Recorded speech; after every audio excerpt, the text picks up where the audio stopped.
slow up, no I don't take shit. I got no love for the fakeness. If you wanna play tough and wanna hate this, I'll always show up. I don't ever slow up, no I don't take shit. I got no love for the fakeness. If you wanna play tough and wanna hate this, I'll always show up and make a statement. I don't. Hey team, hope you're all doing well. Today's topic I wanted to go over, can you train for a half marathon in 12 weeks? And this is the reason for this particular video is a question I received from Anthony Noriega. He said, I appreciate the information. This was regarding, he watched one of my videos on how to break the 1 hour, 30-minute half marathon barrier. And so he wrote, I appreciate the information. I just ran my second half marathon and finished in 1 hour, 33 minutes. Congratulations, Anthony. That's awesome, man. Great time. I want to try and break 130 on my next one. Do you think 12 weeks is enough training? I wouldn't be opposed to 14 to 16 weeks, but I intend on giving my nagging hamstring some time to recover.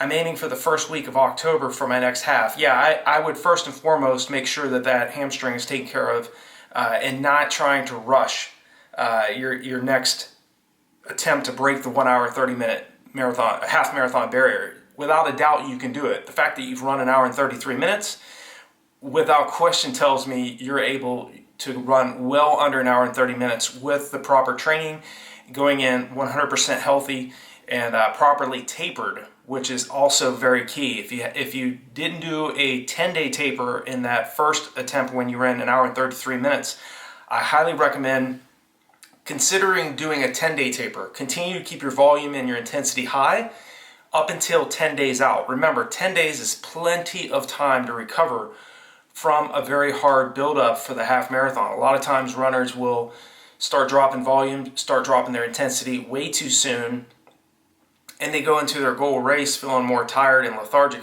rather than feeling like recovered and really fresh and ready to go. So I would consider doing that as well as you go into your next half marathon build-up. I think, you mentioned you wouldn't be opposed to 14 to 16 weeks. I would do that rather than 12 weeks. I do think that a lot of athletes can still run very well in any distance, whether it's track and field event, 5,000, 1,500, 10,000, or if you're doing a longer race like a 25K, a 10-miler, half marathon in 12 weeks.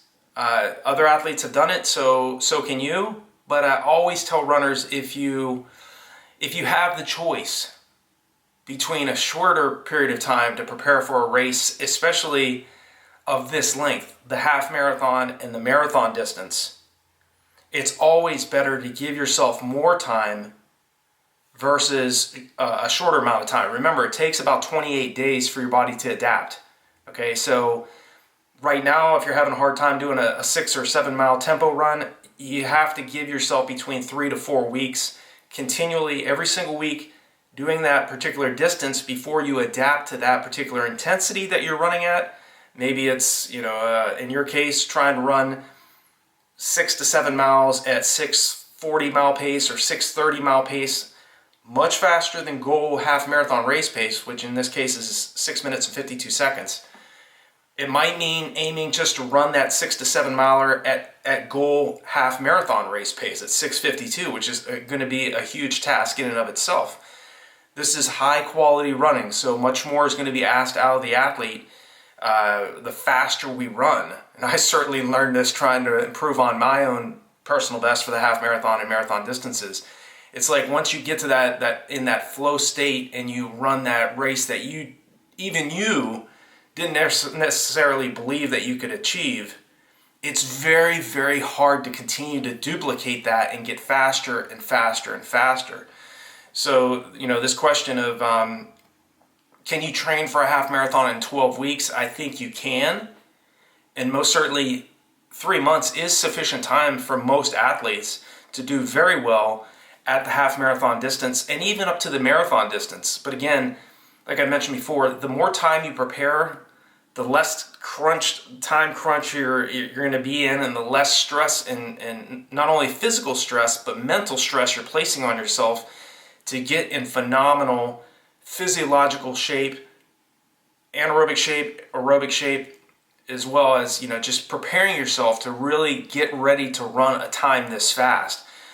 You can go from an hour and 33 minutes to an hour and 29 minutes and 59 seconds in your next race.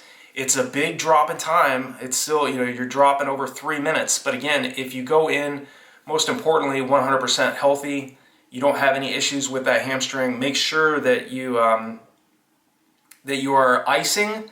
I would warm the muscle first as you warm up. Warm the muscle first before you go out and do your workout, and then when you get back, ice the muscle. Okay, so a mixture of both warmth and cold will help to also heal that. Keep it elevated if you can. If you're laying around just relaxing, keep your legs elevated as well. You want to make sure that you're minimizing the amount of impact you're placing on that hamstring. If anything, too, you can alternate workouts. Like if you, instead of doing a speed workout, a VO2 max workout on the track, get in the deep end of the pool. But also, even in the deep end of the pool, there's not going to be any impact on the hamstring, but there still will be movement. Okay, but the water pressure will definitely produce a very hard workout for you, especially if you're not wearing a flotation device. Get in the deep end of the pool and just focus on your form, pumping your arms, pumping your legs. It'll still be much easier on the hamstring versus land running. But also I found that pole running, although very, very boring, it's very close to running on land in terms of effort. Because again, if you're not wearing a flotation device, it's much harder to keep yourself above water. You have to pump your arms, pump your legs, but it helps you to focus on your form. And it helps also with concentration, which you're going to need in these longer races. Some other things I want you thinking about, yes, as you mentioned before, you wouldn't be opposed to 14 to 16 weeks versus 12 weeks. I think that is the way to go. I think giving yourself an additional month of training, so 16 weeks versus 3 months or 12 weeks, is the way to go. Again, you're giving yourself a little bit more time, not only to prepare, but also to nurse that hamstring, to make sure that you're not trying to make major moves too soon, okay?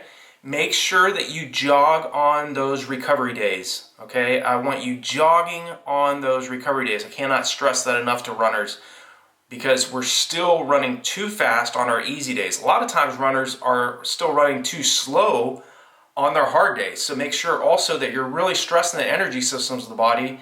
1 VO2 max workout per week, 1 tempo run per week when you're running at your anaerobic threshold. So you're not running quite at maximal effort, but you're running sub-maximal effort. You're running between 88 to 92% of your max heart rate, running around anaerobic threshold effort.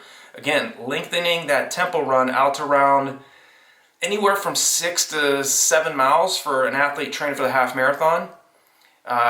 For a marathon, I would suggest probably getting out to around 10 to 12 miles in length for your tempo run. The longer you can spend training at your anaerobic threshold, the better. You're going to improve your body's lactate tolerance. You're going to minimize the amount of slowdown in the race. Also, in your next race, I want you running the tangents, okay? Again, you want to think of how can I get from this 1:33 time to 1:29:59 in the most seamless, easiest possible way possible, okay? So run the tangents. Don't run any further than you need to in the race. Let your competition run further than they need to, okay? So if a right-hand turn's coming up, you need to be on the right-hand side of the road, not the far left-hand side of the road. Do remember drafting in the race, too. Draft off some of those runners. You don't need to be running, exerting all the energy for the entire race.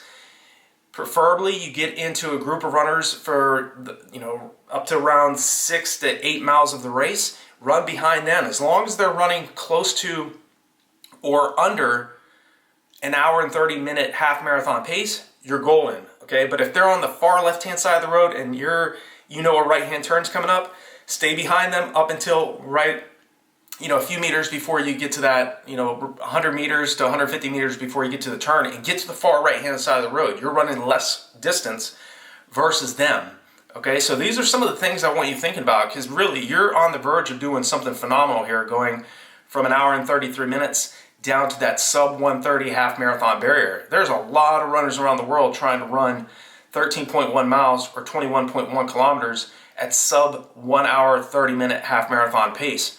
and you're practically there. It's just a matter of making some minute changes in the way you do things, the 10-day taper versus a 3-week taper, making sure that in training you are spending some time running down around an hour and 20-minute half marathon pace in training.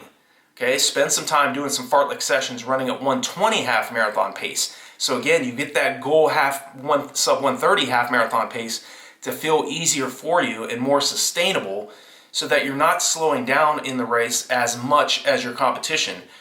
Regardless how fit we are, you're going to have a hard time in the last 5 kilometers, 10 kilometers of any race, because it's going to hurt. You're running all out. So you want to make sure that your hydration, your nutrition practices are on point, that you're practicing drinking in your long runs in training. You know, drop those water bottles out every 3 miles or every 5 kilometers along your long run route and practice drinking rather than just sipping, okay? Nutrition and hydration are absolutely vital if you want to make that next jump in your upcoming race. So, Anthony, I hope this video is helpful for you. Feel free to leave me a comment, or if any of you have any other questions regarding any particular distance, leave me a comment. I'll definitely respond to you. Check out the resources below these videos, as well as on RunDreamAchieve.com. They're there to help take you to the next level in your training and racing. And I will talk to you guys and gals all in the next video.